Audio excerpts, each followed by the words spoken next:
Warning: this review contains spoilers for Erased, up to and including the final scene of the show. If you do not wish to be spoiled, go watch the show and come back later. Erased was created by Kei Samba and is owned by A1 Pictures. Please support the official release. Hello everyone, welcome back to Radical Casual Reviews. I'm Kevin Matyi, and Janelle was going to join us, but she had some stuff pop up at the last minute, so I'm flying solo this time. This time we're going to be looking at an anime called Boku Dake wa Inaimashi, or The Town Where Only I Am Missing. Which from now on I'm just going to call by its American name, Erased, the most hyped anime of the last winter season. Now, again, if you don't have time to watch the full video or only want to watch a specific portion of it, just click any of the annotations on this side of the screen. And now, on to the review.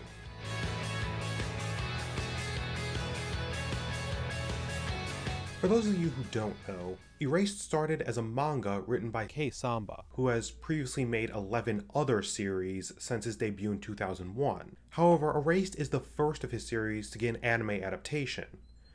A1 Pictures, the studio who picked up the story, has made shows such as El Noah Zero and Sword Art Online, so they are by no means new to the industry.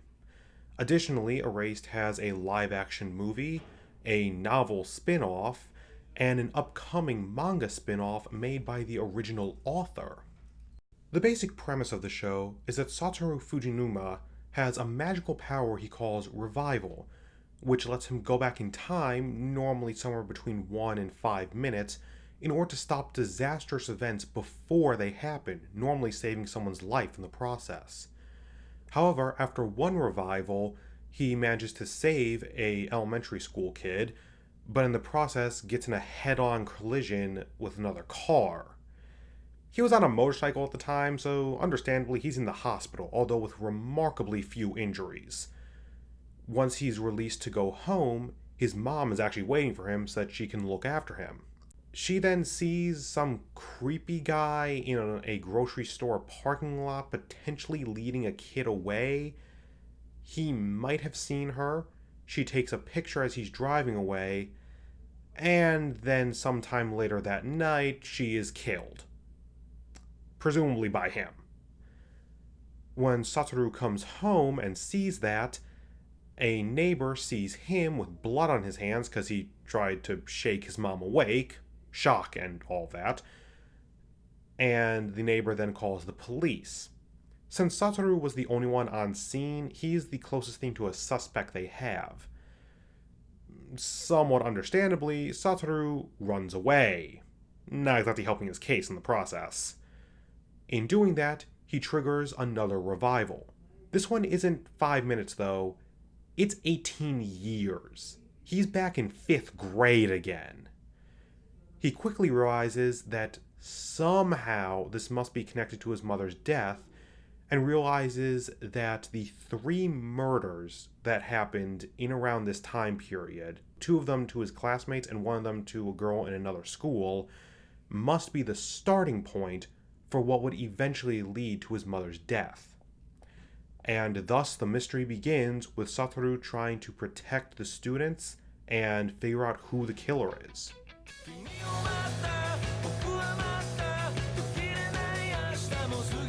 For the most part, the characters in this show are really good. Satoru is always thinking and trying to plan out the next step for how to stop the murders, while at the same time always acting like a 10-year-old. However, on several occasions, people seem to realize that. He's acting, he's not just being a 10-year-old. No one ever quite manages to put together that he's from the future, but that's because what reasonable person would think that? Satoru's group of friends manage to each have their own personalities without becoming complete stereotypes. Kazu, one of the lesser developed characters, is a loudmouth, he's a big guy, he's into defending his manliness to the last, but at the same time, when Satoru seems legitimately interested in Kaio, he all but forces them to meet. Kaio herself is the female lead of the show, especially in the past timeline. She's the first murder victim, and is also physically abused by her mother on at least a weekly basis. As the show progresses and Kyle spends more time with Satoru and his friends, she becomes more open and happier because she finally has friends.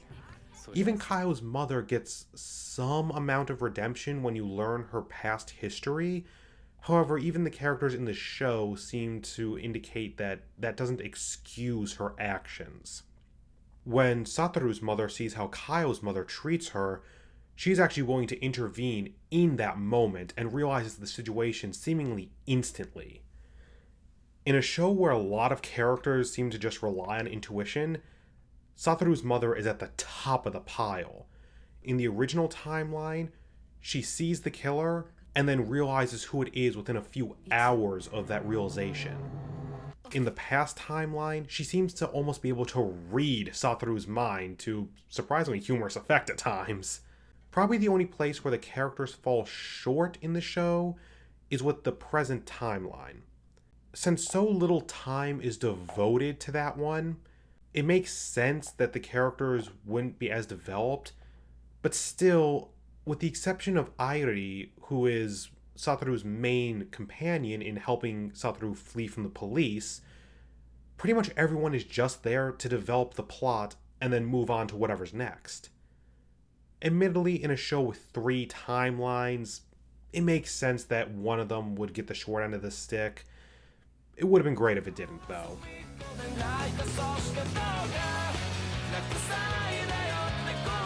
From what I can tell, the art and animation style of Erased are actually pretty good. They have a lot of little details that aren't necessarily required, although admittedly on 1 or 2 instances, the animation becomes effectively a screenshot with the camera panning over it. And actually, even the major characters don't really have all that much detail added to them that the background characters don't already have. However, that's actually potentially a very good thing for this kind of show. It's a mystery. You aren't supposed to necessarily know who is actually important. So having all the important characters have all this extra detail and coloring that makes them stick out like a sore thumb isn't necessarily the best idea. The one part of the art department that I give so many props to, though, is the background and environmental artists. I don't think I've ever seen another show where a school floor and stairs are scuffed up as if from excessive use. I'm not saying that that hasn't happened in another anime, I just don't think I've ever seen it before. Probably the one artistic complaint that I would have is the use of red eyes. At first, the killer has red eyes. Okay, even if that's a stylistic choice, then the audience knows that. They can identify that very easily. But then the red eye thing is used for a variety of characters in various situations. Be it from the main character about to push a woman down a flight of stairs. Okay, that's still kind of a killer intent. Or one of the good people on a phone conversation. Why did you use red eyes there? What was the point? Seriously, I have no idea. The one other artistic complaint that I might have is with the use of the glowing butterfly. Now, this may have been better explained in the manga. I'm going purely from knowledge from the anime. Whenever we saw a glowing butterfly, that meant that a revival was about to happen, even though Satoru didn't necessarily see it. He would normally just feel something and then, look around, try to look for what he needs to change. The butterfly normally didn't pass his field of view, actually. However, when he got back to the main timeline for the first time and realized that he needed to go back to the past again, he didn't get that feeling of the color scheme changing necessarily. The world went monochrome and time froze for a little bit, but it didn't have the same visuals as previous revivals. And then there's with the final episode, which I'll get to a little bit later, but he actually does see a butterfly, and there is no revival that triggers. So, what's the point of the butterflies if they don't trigger revivals and they don't necessarily indicate a revival either. I have no idea again.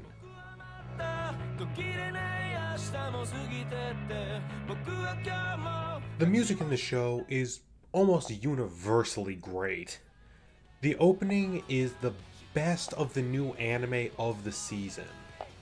I can't speak for shows like Naruto Shippuden or One Piece, but of the shows that had their first episode for the winter 2016 season, it was the top. The song is really good, but the visuals are a touch difficult to follow, especially at first, but are so visceral that they help to keep the viewer's attention even if they don't necessarily know what's going on. I still don't know why that hallway suddenly had a tidal wave in it. The ending manages to have pretty much all of the same points as the opening, but ramped up. The song was still catchy, still really good, but even better as a song. I really like the ending song. And the visuals, well, to put it this way, I've now watched the show all the way through twice, and I still cannot tell you what half of the scenes in the ending are. I can tell you that, oh, there's the bus, there's the not a Christmas tree, but a lot of the human figures, actually, I can't quite tell who they're supposed to be, if they're supposed to be in the show at all. As for the songs that take place in the actual show, the OST, as it were, that's a touch more difficult to actually judge because by design, they're supposed to blend into the background. You're not supposed to necessarily notice them happening. And especially on first listen, I didn't, which means they're doing their job really well. When I actually tried paying more attention to them, they were conveying the exact emotions they were supposed to. 墓なの2月だよ。夏になったらまた見に来よう。このクリスマスツリー。Be it inquisitive, trying to plan things out, or sheer desperation. Each of the songs played very well to the scene it was in, and especially since the music was used somewhat sparingly, there was a lot of silence in the show. Probably the highlight of all of the songs, though, is when Kaio spent the night at the Fujinuma residence, and Satoru's mother was making breakfast for the two kids.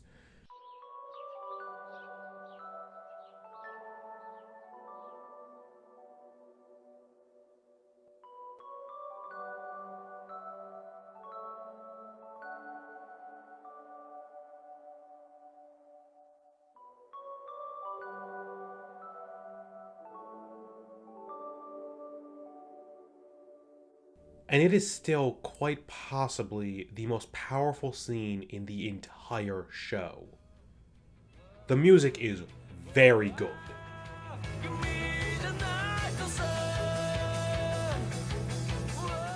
First of all, in case you missed it at the beginning somehow, spoiler warning. I'm about to give away the huge twist of the mystery of the show. Before I give away the twist, though, in case you're just watching the show now, take a pause for about 5 minutes around episode 6 or 7, halfway through, and just ask yourself, who could the killer be? Because we know by the end of episode 1 that it has to be an adult male. Okay, how many of those do we know in the show? And they have to be in the past and present timeline in some capacity. There is Satoru's mom's co-worker, who admittedly in the present timeline did have red eyes at one point. Yuki, who is in death row in the present timeline, and as a kind of side plot, we're trying to get him out of death row by solving the murders. Yuki's dad, who I think has one line in the entire show. And Yashiro, Satoru's homeroom teacher. 3 of those parts are almost completely expendable. Yashiro is the only major part of those. If the mystery is half decent, then it's gonna be him. And it is! Well, that was obvious. Now, I feel like the mystery is by far the weakest part of the show. And yet at the same time, the show isn't bad. And the reason for that is because the characters and the atmosphere are so good that even if you figure out the mystery in episode 2 or 3, you still want to see the characters go through the story because you want to see what happens, even though you, in some respect, know the ending already. And that's a mark of a very good show. I would argue, as a counterpoint though, ending every single episode on a cliffhanger, not a great idea. That encourages me, at least, to not watch the show until it's over and then binge watch it all at once. Which actually did help in some respects when I did that for this review.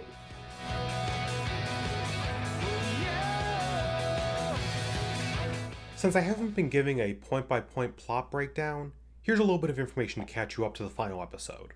Yashiro revealed to Satoru as they were driving together that he was in fact the killer. He then trapped Satoru in the car and drove it into a river, drowning Satoru. Somehow, that didn't actually kill Satoru though, and instead just put him into a coma for 15 years, with his mother performing several hours of physical therapy on him every single day to stop his muscles from atrophying. When he wakes up, he's wheelchair bound and has severe amnesia, but he's not dead. His friends, Kenya and Hiromi from childhood, stop by pretty frequently to visit as well, just kind of to talk about stuff, and eventually they also get in on some kind of plan. Then, Yashiro takes Satoru to the roof, where Satoru reveals that his amnesia is gone, and so he remembers that Yashiro is the killer. And with that, we move on to the final episode. Yashiro questions how Satoru managed to outsmart him so many times 15 years ago, and for the first time in the show, Satoru actually reveals his revival ability. Not by name, but by speaking in certain tenses. Understandably, Yashiro doesn't really understand what he's talking about, and is just kind of confused. However, when Satoru asks if Yashiro is going to kill him, Yashiro just takes Satoru's phone away and hangs up the call that was recording the conversation. Satoru then realizes, though, that Yashiro has been watching over him for 15 years, but hadn't ever killed him. He comes to the conclusion that Yashiro needs him in order to survive. He decides to win their little game by throwing himself off the roof. Yashiro manages to just barely catch him, and they both realize that he was right. Yashiro cannot live without Satoru. So, Yashiro lets go of the wheelchair, allowing Satoru to plummet to his death, and then prepares to jump himself. When he sees most of the main cast gathered on the ground, with Satoru on a cushioned pad that broke his fall and saved his life, Satoru has won. The police take Yashiro away under the charge of attempted murder, and with that, the main cast goes out for drinks, they're friends again, and a couple of years later, Satoru sees a revival butterfly, and then Airi, his co-worker, who was his one ally when he was on the run from the police, and became something of a friend to him by the end of the series. Now, he deleted that timeline when he saved his mother and managed to realize that Yashiro was the killer, but he still remembers that time and starts outright crying in front of her. End of series.